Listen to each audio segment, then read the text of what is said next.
Welcome to Prepper Talk Radio. You're listening to Scott and Shane here on AM 630 K-Talk. And it is Preparation Wednesday. So I want to propose something for everybody like here. Preparation age. I don't like that. Oh, I'm sorry. I didn't think about that. Yeah, that's creepy. Okay, what else should But we we do? can get that really cheap at the dollar store. There we go. Or at least a knockoff. So what I'm trying to get at here is that for Wednesdays, let's make this a Preparedness Wednesday. Does that sound better? Wednesday. That Does sounds better? Okay. a lot safer. Preparedness Wednesday. So you listen to Paul in the morning, Inside the News, and then listen to us, and then take the rest of your day to concentrate on preparations, on preparing, not preparation. Preparedness. If you need that for your supplies, get Getting some ready. of that. Getting ready, getting prepared. And, of course, we are brought to you by Survival Medical, survival-medical.com, the only first aid kit tougher than nature, designed to last up to 20 years. And this is what Scott and I use. This is what we keep in our homes and in our cars.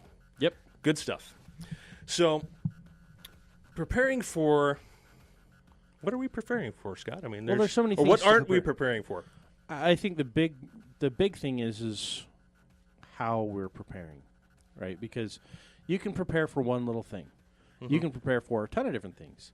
You can go nuts and build a bunker and climb into your bunker and stay in there. You know, there's a guy that got out just 2 years ago that was in his bunker since 1999. Yeah, you know, that's crazy to story. me is still the craziest thing. And he's like, "What? The world's still alive? Everything's still moving?" You know, I think a lot of people when they think of getting prepared, they think of that guy and they think, "Wow, that's crazy." Well, yeah. Personal experience has shown me. I've gone 3 to 6 months without paychecks.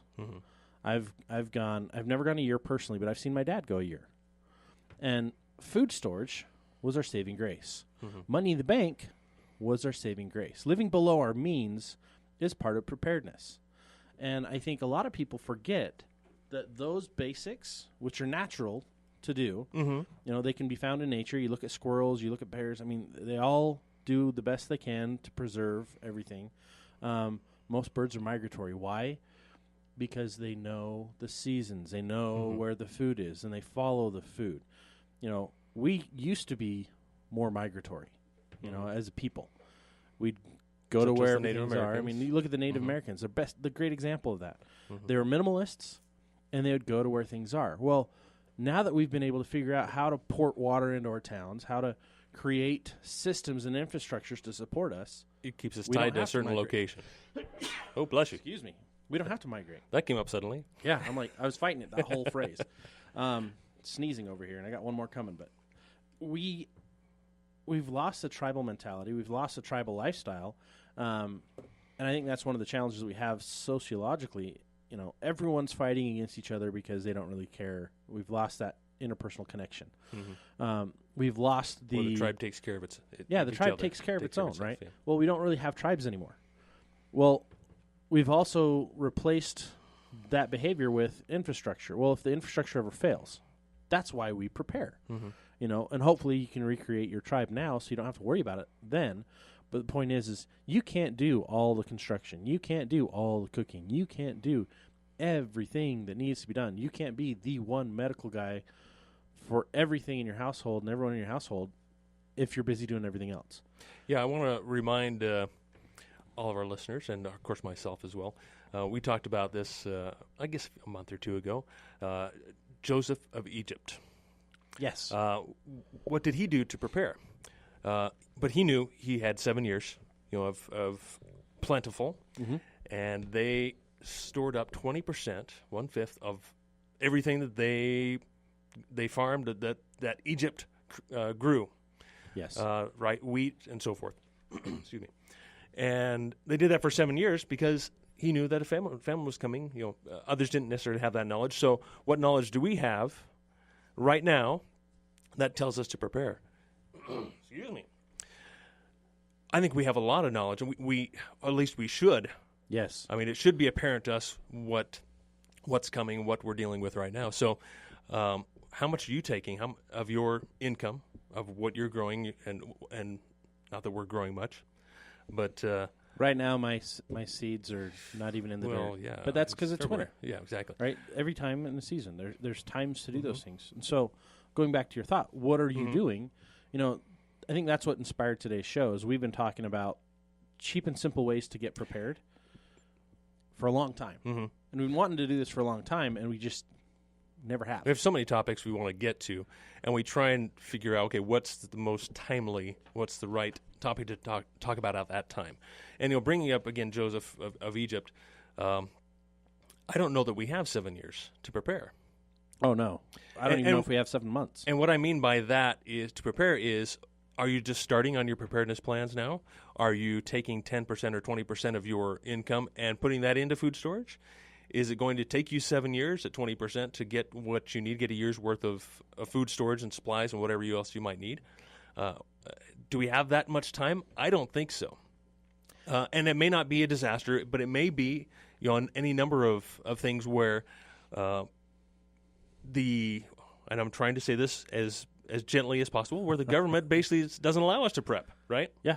Or those types of situations, could be economic, could be whatever, that we are not able to get the resources we need to be adequately prepared. So that's my 2 bits this morning before we get into the topic.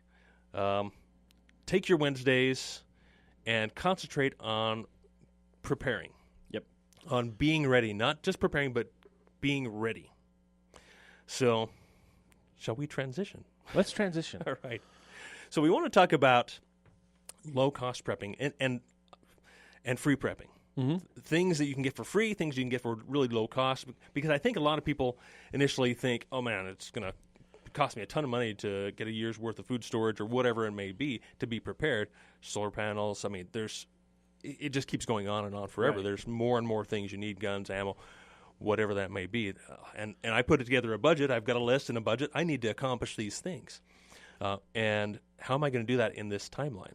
And I think the best thing to do is follow the example of most moms. They're always cutting coupons. They're always trying to save money on the day-to-day. Some dads do that, but mostly I'm finding that it's moms are a little more organized that way.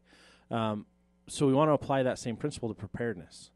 Always looking for the specials, but we're going to talk about some things you can do today that are absolutely free, some things you can do today that are barter items, and then things you can do that are super cheap. Now, I want to reach out to you listeners and have you call in, because I'm sure you have a lot of great ideas. Yeah. 801-254-5855. We want to hear what you've been doing, what you've done in the past, that you've gotten for things you've gotten for free, maybe some cool resources where all of our listeners could use. Maybe they're a secret that you don't want to give out, but just give us some thoughts, your ideas on how we can more easily, more inexpensively prepare. I've got a caller here. Let's go ahead and roll a dice and see who this is.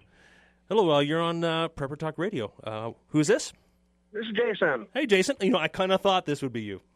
Oh, yeah, absolutely. First caller. Well, you know what? Last week, you and I had talked just briefly about how I did my 72-hour kit. I didn't go down and buy one of those fancy ones or anything else like that. I took a 5-gallon bucket from Home Depot for $5 with a lid on it. I took items from the home, whether it be, the Band-Aids, the first aid kit stuff. I've got a little .22 pistol in there. And just simple things that are around the house we already have, and also some freeze-dried foods that are in there. We have 2 of them, and we also keep them outside of the house if in case there's an earthquake, and we know where it is to go get it. Yeah, I think a 5-gallon bucket is a great place, great container to put any kind of kit in, not just a 72-hour kit or whatever, but any supplies in. They're easy to carry, well, relatively easy to carry, but have a multitude of uses. Yeah. I think the big thing is make sure you don't overload it. And remember that in the winter, a lot of the buckets, depending on the quality of it, can get brittle. So if you drop it, it could shatter. Same with keeping the sun a lot, too. Yeah, same with the sun. And the other nice thing about having that bucket is if you need water and your water source is out, but you can go find a water source, you now have a bucket to carry that water and store it with a lid. Absolutely. That bucket can be used for all kinds of things, for your bathroom, for storing water, carrying water, for sanitation, all kinds of uses. So, yeah, that's a great tip. Thanks, Jason. Yeah, no problem. Have a good day, guys. All right. That leads me right into KSL. In Utah, we've got this fantastic thing, classifieds, right? Yes. KSL.com, awesome. Outside of Utah, I always go to Craigslist. Craigslist is okay in Utah. It kind of gets overshadowed because of KSL. The KSL classifieds are ridiculous. That is one of my favorite places to prep. And here's why. Buckets.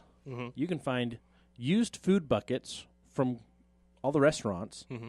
for sometimes $1 or 50 cents, right? Yeah. So instead of spending $5 on a bucket, now I'm getting it for 50 cents. Or you'll find out who has them, and you can just call them up. Hey, do you have any free buckets today? You know, those restaurants, you can even just call around all the restaurants and see, do you have any free buckets with lids?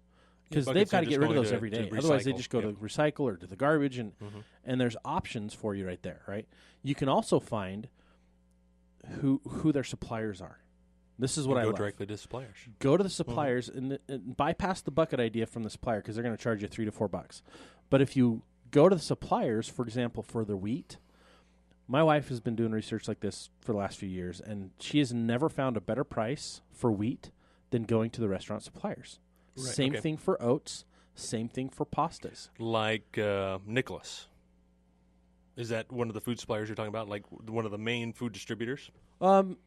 I don't know the name brand. Oh, okay. That's not Nicholas isn't on any of the packages that we've purchased. But for example, rice. Mm-hmm. We bought 750 pounds of rice. Mm-hmm. So you're talking about. So say you have a friend who owns a restaurant. No. Okay. This is a chain I'm thinking. Okay. Okay. You can't necessarily get an account with like a big food distributor like Nicholas. You've got to be a restaurant or something like that. But if you have a connection with someone who has a restaurant or buys that kind of food, go directly to them and buy it directly. See if they'll hook you up. Meh. No. Okay. What are you doing? We actually went around and found out who all the local distribution channels are, and we actually started buying food from a distributor out of Colorado. Okay. They supply for restaurants here in Utah, pretty much the whole Intermountain area, and we were able to get all the rice, all the beans, we got 3 different types of pasta. We got tons of oats. We've got tons of wheat. They shipped it directly to you. And they shipped it directly to our house. Wow, cool. Unloaded it with a pallet jack out of their truck, dropped it on our driveway. Nice. So all in all, we saved about 60%. Mm-hmm. 60% that's huge. off of what the grocery store prices are on those same items. Mm-hmm. You know, and with the savings on that, I went and got Mylar bags, and I've been bagging everything. Oxygen absorbers, Mylar bags, and I've just been bagging them. So now I'm getting buckets and putting everything into buckets so that it's one more layer of safety for that food. Yeah. But the nice thing is it's all so affordable now, where you could go buy a year's supply of food from one of these freeze-dried companies for like $5,000 or $4,000 if you're lucky. Yeah, we got everything exactly. for less than $1,000. Yeah. So for 2 people? For 2 people, actually for 3. 3. Okay. So for 3 people, plus, I mean, we really have enough right now for probably 4 years of people. 4 years of food supply for probably 5 people. I think that's really the key to getting prepped really quick. Is, I mean, if you have the money to go buy the freeze dried, I think you should have some of that. It's very convenient. It's absolutely. tasty. It's some good stuff. But don't. It's comfort food. It is comfort food, absolutely, and you need some of that. You need a lot of that. Yes, some of us more Otherwise than others. I'll cry. But to go out and get the staples, the rice and the wheat, and of course know how to use it. But like Scott's saying, you can get that for so inexpensive. I think most of us probably spend more money going out to eat maybe in a month or maybe a couple of months than it takes to spend on an entire year's worth of these staple supplies. Yeah. Well, I even the other example is you go to the dollar store, right? Mm-hmm. You can get a can of ravioli. Mm-hmm. Compare it to the can of ravioli you get at the other normal store, right? Mm-hmm. You're going to save 79 cents on average. That's a lot of savings. Now you can buy it all adds up. 2 cans. You eat one for lunch, you put the other one in your food storage, right? That's one of the simplest ways to save money. But going back on your comment of, how much money we actually spend eating out, if you skip 2 or 3 of those meals in a month and pack a lunch, you now have a budget to go get better prepared. Exactly. Right? It didn't take much. We could have done just a few months' supply for less than $30. Mm-hmm. I mean, you're buying wheat. Yeah. You're buying rice. Things that maybe we don't normally eat every day, but we're trying to incorporate in our diets more. That's the whole point, is you're trying to incorporate this in your diet more. It's better for you. And it's natural too. Foods. I mean, it's what our bodies need and what will sustain us better. And so now we're eating healthier. Yeah, absolutely. As a result. And we'll come back and talk more about this topic. Thanks for listening to Prepper Talk Radio, and our sponsor is Survival Medical, survival-medical.com. Thanks for listening. All right, let's Come right back into this. You're listening to Prepper Talk Radio here on AM 630 K-Talk. And our sponsor, as you heard during the commercial break with our nice little goofy commercial, is Survival Medical, survival-medical.com. Are you kidding me? That thing's worth an Emmy. 2, maybe even 3. Give us more practice and we'll get these things right. But I wanted to, I guess, stress the point is that there's really not enough time.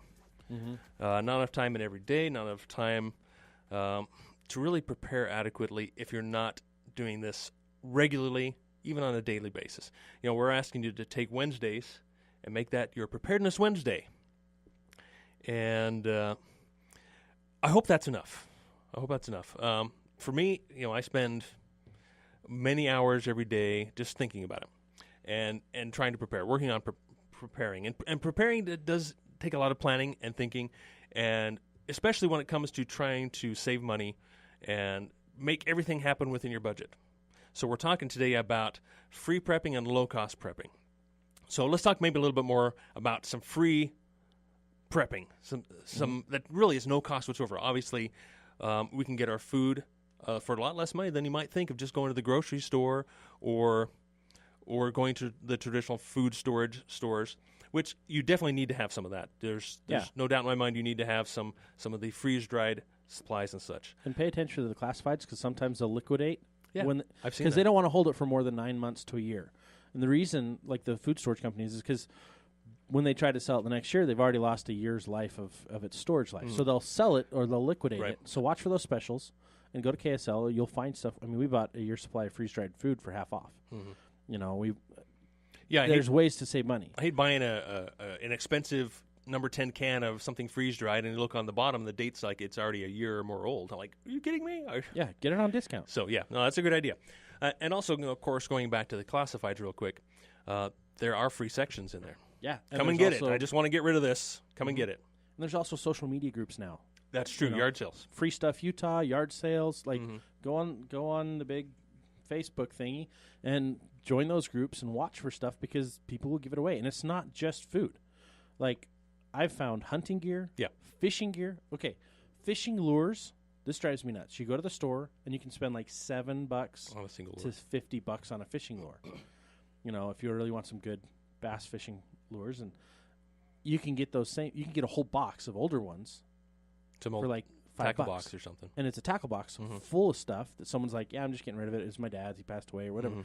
I find those on social media and on the classifieds all the time. Super dirt cheap. And then you can turn around and sell half of it and get your money back. That's true. That's the beauty of it, because I don't want the tackle box. I just want all the stuff in the tackle box. But I mean, that's how you can find a lot of the stuff that you're looking for. Old shovels.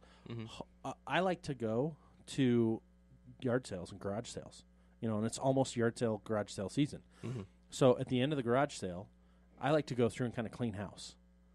You get there, the last person there at the end of the day. And exactly. And you're like, all right, I'll give you 10 cents for that. Or, I'll just take all this for you. What are you going to do with this when you're done? Those types of questions. They're like, oh, well, we're just going to go donate it. I'm like, here, I'll take it for you. Give you a buck or something. No, you just now bought 20 tools for $1.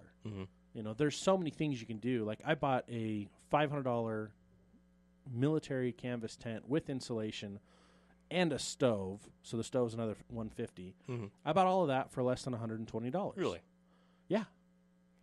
Just got to keep your eyes open. I guess that's the key, and keep Hill looking. Air Force Base. Was that where you got it? There's a guy living right outside Hill Air Force Base. He's been an instructor there for 20 years. He's retired. He's like, yeah, we're going to be moving, so I'm getting rid of all this survival stuff that I've gotten as surplus from Hill Air Force Base. So watch the yard sales around Hill Air Force Base, because you can get some really cool stuff. You had radios, all the stuff that I didn't even know how to use, but pennies on the dollar. Here's another thing that I see on a regular basis is firewood. Oh, yeah. I mean, you can obviously go buy it. There's always some advertisements on the classifieds that you can go buy it, firewood. But a lot of times, come cut this tree down and you can have all the firewood. Or we've cut this down and all you got to do is come cut it up and haul it away and get free firewood. So there's a lot of resources. Building materials, I see all the time. Yep. Just come and take this for free. I just need it out of here. Whether it's windows and make or sure doors. You're not just pulling up somebody's house and grabbing the firewood that's on their curb. It may have just been dropped off and they paid for it. I've had that happen. Someone's stolen my firewood. Or we're cutting down a tree and the tree trimmer was going to take all the wood, and so he stacked it all up. And so somebody else, came and started taking it, and I had it's to on run the out and stop sidewalk. him. It's free, and so And they're like, "Well, it's free," and I'm like, "No, it's not. That's the tree trimmers, and I'm giving him that so that I get a better part of your rate when he payment, cuts right? the For tree cutting down." the tree down. And so make sure you're asking before you go take something. Yeah, and it has a free sign on it or something like that. Yeah. Anyway, so as for free prepping, any other ideas there, Scott? Free prepping. Free prepping. I like to go talk to Grandma and Grandpa and find out what resources they have. They have friends who, unfortunately, are passing away. So then their kids are trying to get rid of all the stuff in their parents' house. Another good resource is a lawyer. Not just any lawyer, but lawyers who are involved in wills and trusts. Find out, because you can then set up deals where you're going and helping getting rid of everything that's in that house. And a lot of that could be used in prepping. A lot of it can just go to the local DI or Goodwill, but a lot of it can be used. And guess what? All you're paying is the cost of a couple phone calls to coordinate, and then the price of gas to get over there and back. And it's absolutely free. So you can get yard stuff, you can get hand tools, you can get food storage. I mean, likely it's a lot older, but if it's wheat and if it's grains, it's not likely to be not likely to be Antiques Roadshow type of stuff, right? Oh, no, it's usually very practical stuff that, all like the you say, stuff the Grandma kids and don't Grandpa that they really appreciated. Yeah, all the stuff the kids don't want. A lot of people don't want the old tools. That's true. You know, it's funny because my wife's aunt died a few years ago, and when she did, she had all the old tools and stuff from her father, and nobody else in the family wanted them. So I was like, yes. And then her uncle came, and he's like, oh, I want all these. And I'm like, no. I mean, he had the old hand crank drills. Oh yeah, okay. I love those. Absolutely. Yep, I bought one of those for myself. All the old chisels, all the things that we don't use anymore day to day, he had, and I was like, it's just this cornucopia Treasure of trove, delight. yeah. It was a treasure trove. It was a cache of cool. I was ready, and I didn't get any of it. Some cool ideas, though. All right, here's another idea that I have that I've done a little bit that I'm just kind of a little embarrassed to say. Dumpster diving. Actually, a really good idea. And, you need to obviously check your laws, and I would, ask for permission before you go actually jump into a dumpster, because most of the time, in my experience, they'll say, yeah, go ahead, But as long as they know you're in there and you say, hey, I've got permission to be in here, and you can get anything. I mean, there are quite a few different sites online that are dumpster diving sites. This is what I found in the garbage. People don't necessarily appreciate the things you and I appreciate, especially when it comes to prepping. And those simple things that would make a difference, whether it's something you can barter with or something that you're actually going to use and need. Yeah, I think it all comes down to survival. You want to make sure you get the things that'll help you live and survive, right? One of the best resources, I met a guy that actually went around and interviewed homeless people to find out what they do to survive. And they're super ingenious, different little things, shelter-wise, heating-wise, staying warm. I mean, you try sleeping out on the concrete all winter long and see what you come up with. I don't want to do that, so I'll ask somebody. But there's blogs, entire blogs dedicated to this. People will take and do the experiment themselves, and I'm like, wow, kudos to you. I don't want to do it until I actually have to do it. But there's so many different things you can do that are cheap and easy and free, like dollar stores. You can get so much at the dollar store. It's not always the highest quality. In fact, it's usually the opposite. But there's certain things that it really doesn't matter. For example, matches. Yeah, no, absolutely. And I agree with you to an extent there on the dollar stores. They are a money-making machine. They do make money on their products, even though they're a dollar. So I think you still need to be somewhat careful on what you buy, because it may look like a good deal, but you may be able, with a coupon or something, be able to buy it somewhere else. I've got a caller here. I'm going to go ahead and take. Let's see what they have to say. Hello, you're live here on Prepper Talk Radio. What's your name? This is Rob. Hey, Rob. What have you got for us? How you doing, buddy? Good. Yourself? I'm doing good. Here's one for you guys, a greenhouse. With the greenhouse, Yes. you take milk jugs and you paint them black, fill them with water. And then what happens is that absorbs the heat, gives you a little heat source. Okay. Spends the day. Interesting. That's true, yeah. Okay. It's fantastic because then it's thermal heat, right? That'll hold that heat mass all night long. And the other nice thing is you can even get, if you go down to the commercial greenhouses, you can usually get their covers for their greenhouses free. When they use them, they use them for about 2 to 4 years. When they're done with them, they'll throw them away. So you just ask them when they're done if you can come clear it away. They're enormous. They're enormous. You can take the good pieces and reuse it on a smaller greenhouse. There's a good idea. I just built one for this year. It just started. So fantastic. Just a little tidbit for you. Have a good day. Yeah, thank you very much. Yeah, good topic.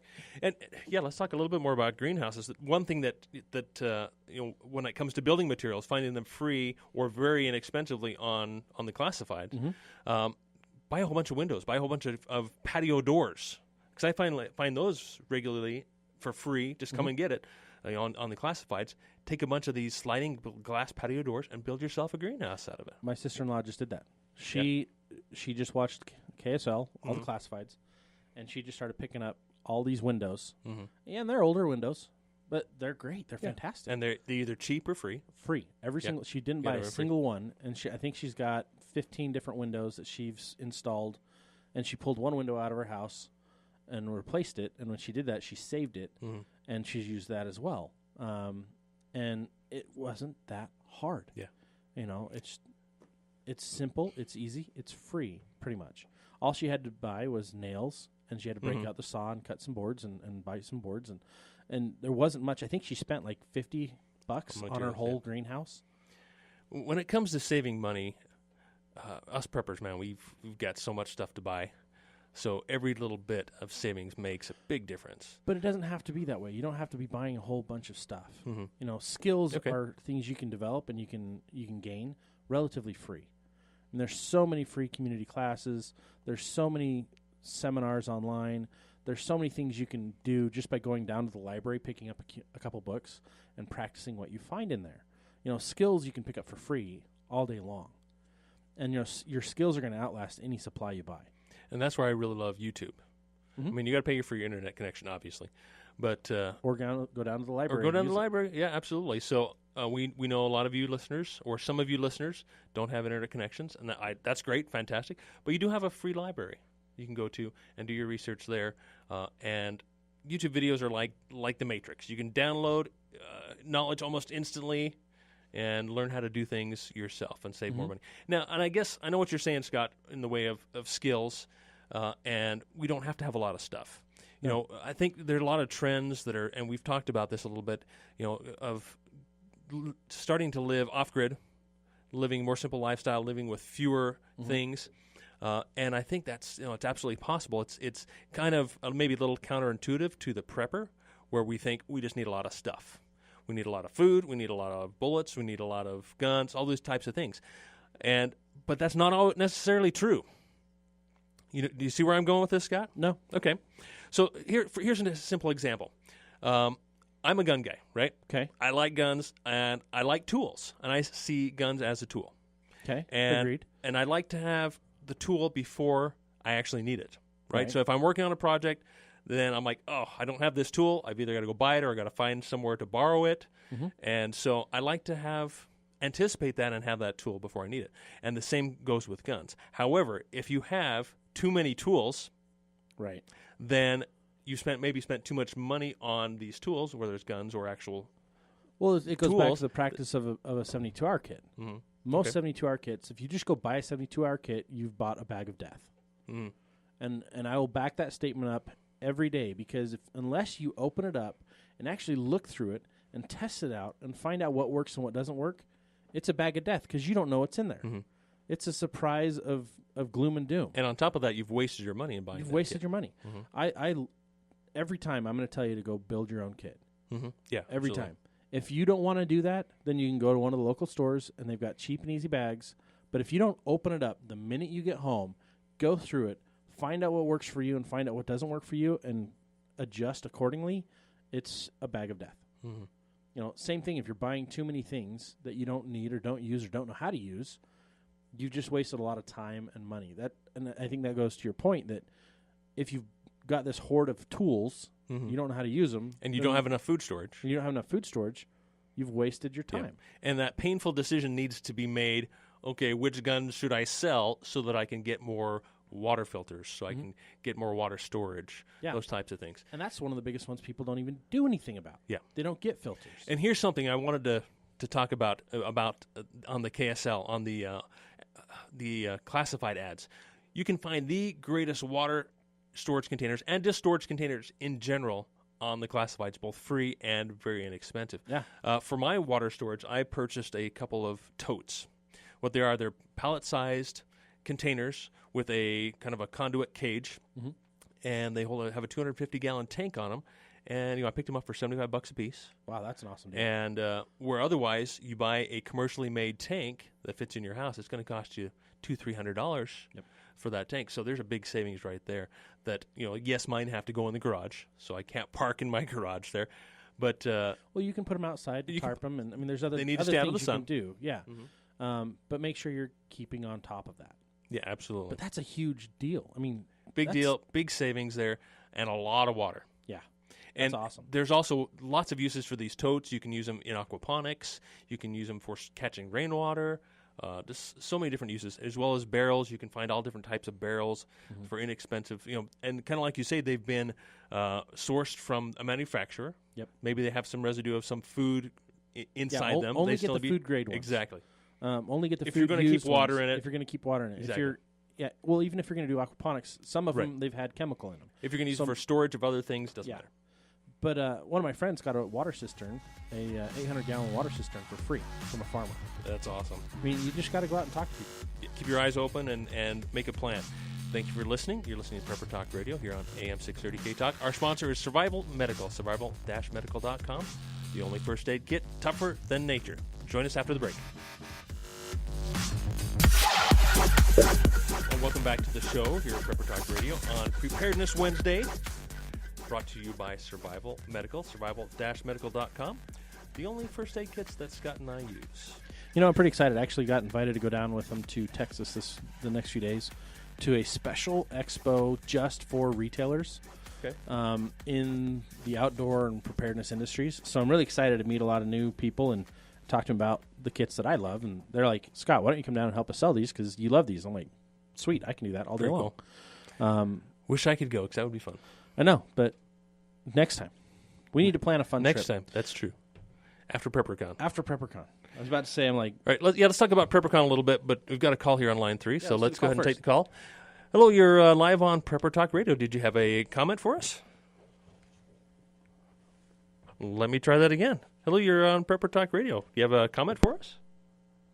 Oh, and they hung up? And they're gone. My goodness, I'm so good at this.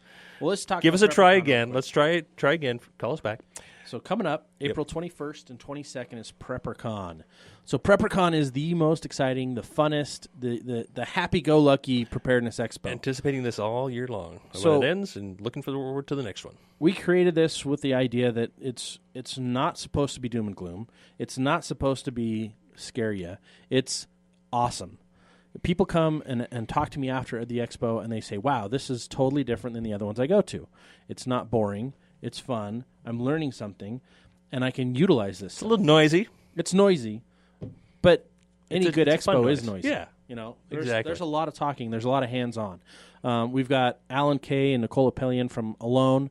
We're working on another guest right now who's actually a world record holder in survival that is pretty dang impressive. You're going to have to tell me after. I can't. You can't even tell me? I have a non-disclosure until the goodness. Contracts are signed. I'll tell you after. I'm just kidding. But it's going to be a lot of fun. I mean, last year we had a knife fighting tournament. This year we're going to do that again. We've got a hurricane simulator. That scares again. me a little bit. We're working on some other new fun things with archery. And we've got some really amazing classes. We've got first aid. We've got wild edible foods as well as medicinal use in the wild. The one that I think gets me the most are the hand-to-hand combatant courses. Because they're designed to help you be really good at defending yourself in as little moves as possible. Very efficient with your self-defense. Very efficient use. No need to waste time or on fancy kung fu moves or anything like that. Yeah, and all of this is that's brought to us by our good friends over at Urban Survival. Mm-hmm. Really fast, quick techniques that can take you from I have no idea what I'm doing and I can't defend myself to okay, I'm good, I can get out of here. I've just disarmed. I've just disarmed the bad guy, or I've just saved myself and my kids. We've also got a lot of cool interactive things with kids, like search and rescue dogs are going to be there, and search and rescue groups are going to be there. So, and then the funnest part, with the loudest part, is actually Prepper Fash. So we've got everything from bulletproof clothing and backpacks to mosquito-proof clothing. I mean, we've got some fun sponsors for that, like Cabela's and Kirkham's, and they're going to bring in some cool clothing items and different wearable techs, as well as first aid kits and things like that'll help you be better prepared day to day, and it's just normal everyday wear. Very cool. Yeah, So, I'm excited. Get your tickets online, preppercon.com. They're discounted right now. Oh, so they are available now. They're available Okay, online cool. at preppercon.com. Go to the tickets page, and you'll be able to get your tickets. And get ready now, because we can only take about 12,000 people through the door in a day. After that, fire marshal says no. And keep in mind that your tickets come with every free class is available. So there'll be classes every single hour, multiple classes you'll have to choose from. There's about 70 free classes So that even we're going to have. plan to stay both days, all day long, and attend the classes. Yeah, I mean, they're food storage, they're mindset, there's water filtration classes. And with your ticket, they're free. Absolutely. Yeah. So we're talking about free prepping. So Scott was absolutely right in the last segment when he said skills and knowledge essentially are free.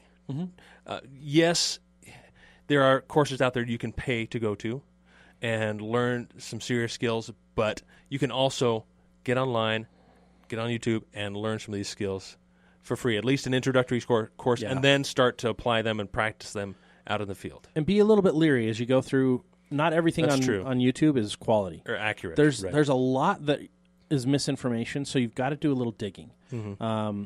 There's or not people- perfectly correct information. Yeah. So I'm looking at your hat. You know, Scott's wearing a Ready Man hat. Love these guys over Ready Man. You can count on their content. Oh yeah. And so there are certain sources like these guys, Ready Man, that we trust that you kind of have to figure out for yourself. Like this guy is contradicting this guy, and so where's the truth in the middle? And the other part is making sure that you resonate with the message. You know, Yeah, some great people will point. give you some weird content, and you're like, what? Or you don't like how they present it, and you're like, "Meh, just move on. Just go find another video. Exactly. It needs to resonate with you. You need to feel it in your bones. And then you cross-reference everything that you're learning, take the notes, cross-reference that, go to the library and find survival manuals and off-grid living books and all those fun wilderness books and see what matches up. You know, I don't think I've told you about this about me, Scott. Is when I quit my job back in 13. So I could literally do this, so I could become more prepared. I sat in front of YouTube and the online, and did exactly the same thing. Looked at the different messages out there, the different people teaching this and that, and found what I liked best, or what resonated with me best.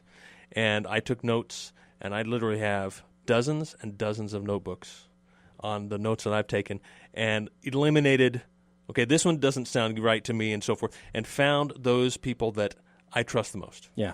So it does take some time and effort, but it is kind of on the free side, definitely. Yeah. It's a little tougher, but it's still doable. I think that's the point. And anything that you bring into your head is going to connect the dots. It's going to start to make sense, and you're going to reject the false information, and you're going to come to realize the right information. So in our last 10 minutes or so here, I think we have left, there's a few things we need to cover in free prepping and low-cost prepping. And unfortunately, the free prepping is kind of limited, right? It's not everything is not free, unfortunately. It costs somebody somewhere along the line. So Exactly. It's going to be very limited. People hold on to what they purchase. And it may seem free, but it may not truly be free.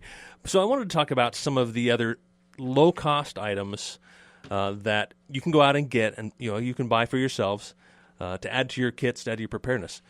Let's try and take this call here. Let's see if I can actually do this. Oh, no, and they hung up again. That didn't work. So call back in. I was just a little slow there. So 801-254-5855, and would love to hear what you have done for low-cost and free prepping.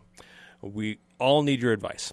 Okay, so we talked about dumpster diving. I want to talk maybe a little bit about extreme couponing real quick. Oh, yeah. We've actually got an extreme couponer coming to PrepperCon, Michelle. Cool. She has her own blog. I don't know it off the top of my head. We'll share it later on social media. Okay, cool. But she's going to be there, and she's going to do a class on extreme couponing. So finish what you were going to say, Yeah. but I think it leads right into that aspect. Yeah, I have not done much extreme couponing. It takes a lot of effort. It takes a lot of time. But essentially, and I know the manufacturers are starting to kind of nip this off a little bit. in the amount of coupons you can redeem all at once. And essentially this free couponing or extreme couponing is literally taking dumpster diving into these newspaper dumpsters and collecting all the coupons and using multiple coupons in order to pretty much get free stuff. And there's programs on HGTV and that talk about extreme couponing. If you're interested, check those out. Plenty of resources online. Well, there's also the beta testing.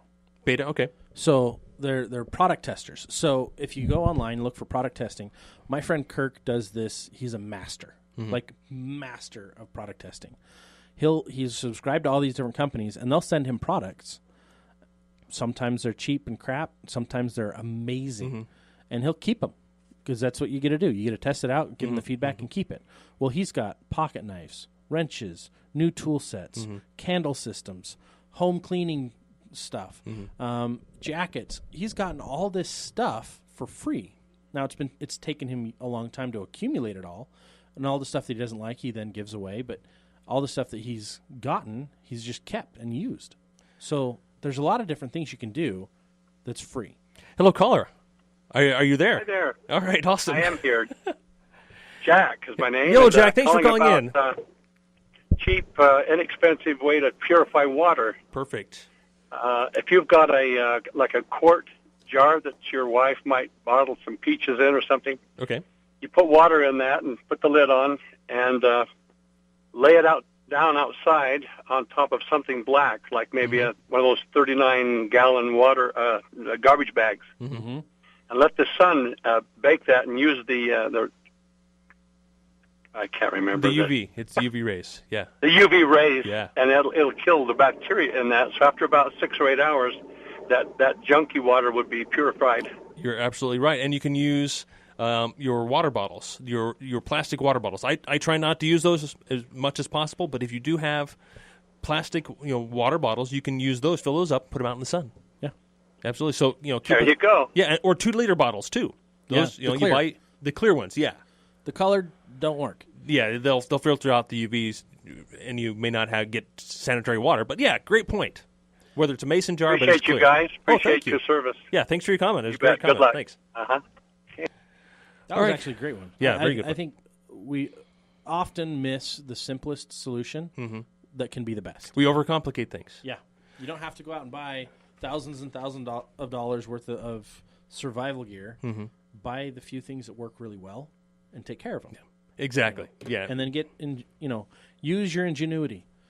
If you're learning, if you're practicing, if you're doing, you've learned a lot, and I think you have an advantage over a lot of people, Shane, because you've not just studied, but you've practiced. You've practiced almost everything you've studied, so you've actually taken and improved your learning curve, and now you have an adaptability that a lot of people don't have. You can go in and say, oh, this doesn't work because of this, but this works, and I can also repurpose it this way because of that. Or I know that it doesn't work for me because of this reason or that reason. And where we all need to figure that out for ourselves, because it's not always a one-size-fits-all. Right. For whether it's gear or whether it's learning and skills. I think that's a really good point. great comment. Adapt what you're learning and what you're doing to what works for you. So in the case that you're elderly, you're on a fixed income, you're on a fixed budget, you've got limited mobility, look at what you can do that makes sense for you. Obviously, putting all of your water in 275-gallon tanks may not make sense for you. Yep. You may not have space or storage for it. But 2-liter bottles might be the way to do it. Or small, barrels, other options. There's other ways to store water that might work best for you. If you've got limited mobility and you can't work with tight caps, look at other solutions. Find what works for you. Get a little more creative. And I think even, going to, say, the Army Navy store can be a decent place to start as well for some of these less expensive supplies. But also, of course, Amazon. Great place to start. Do your research, read the reviews on some of this gear. Because I'm a gearhead. You and I are gearheads. We like gear. We like to have knives. We like to have stoves. We like to have all this kind of stuff because it's not always easy and quick to improvise. But it can be done. You can take number 10 cans and turn them into stoves. Yeah. You can take tuna fish cans and turn those into Bunsen burner into Bunsen burner stoves. Yeah. Exactly. And there's you can so use many things, household items to do that. Yeah, and there's so many things and so many ways you can do this to simplify your life. Yeah, you don't necessarily need to make it complicated. But for us gearheads, where I'd like to start, it's always nice to go out and buy the real expensive knife or the real expensive this or that because it's quality. Yeah, get the highest quality you can. Exactly. That's the key phrase right there. It depends on how much you're using it. If it's something you're going to use on a regular basis, I'm an EDC guy. I like to use things every day, so I like good quality items. But things that I put in my pack, there is a good balance between price and quality. Mm-hmm. Whether it's a particular survival knife or whether it's this particular supplier or that supplier, a survival blanket that you'll use a few times. Here's a great example. Mm-hmm. You can go down to Harbor Freight and buy a machete for $5 to $10. Okay. Right? It's garbage. Mm-hmm. If you actually go use it, it's going to bend and it's going to chip and but it'll work for a short period of time. Mm-hmm. You might have to buy 4 or 5 of those in your lifetime, or you can go spend $30 for $40, $50 and get a good solid thick one. Or what I like is just a large kukri, from Cold Steel. I bought one of those for $45, and it's outlasted 6 other machetes that I've had. Yeah, so the quality is hugely important when you're making those purchases. But don't assume that you have to spend a lot of money to get an acceptable level of quality. Right. I mean, I looked at kukris that were $100. Yeah, and more, and some that are $400 or $500. But and not to get too technical on you, but it's a steel that is way too hard to use. Mm-hmm. And we're out of time. Wish we had more time. And we could just keep going, especially when we're talking about gear. But Thank you so much for listening. Thanks for the calls. You're listening to Prepper Talk Radio, or you've listened to Prepper Talk Radio. Don't forget to take this Wednesday as Preparedness Wednesday, and don't forget to visit our sponsor's website, survival-medical.com. We highly recommend them. Thanks for listening.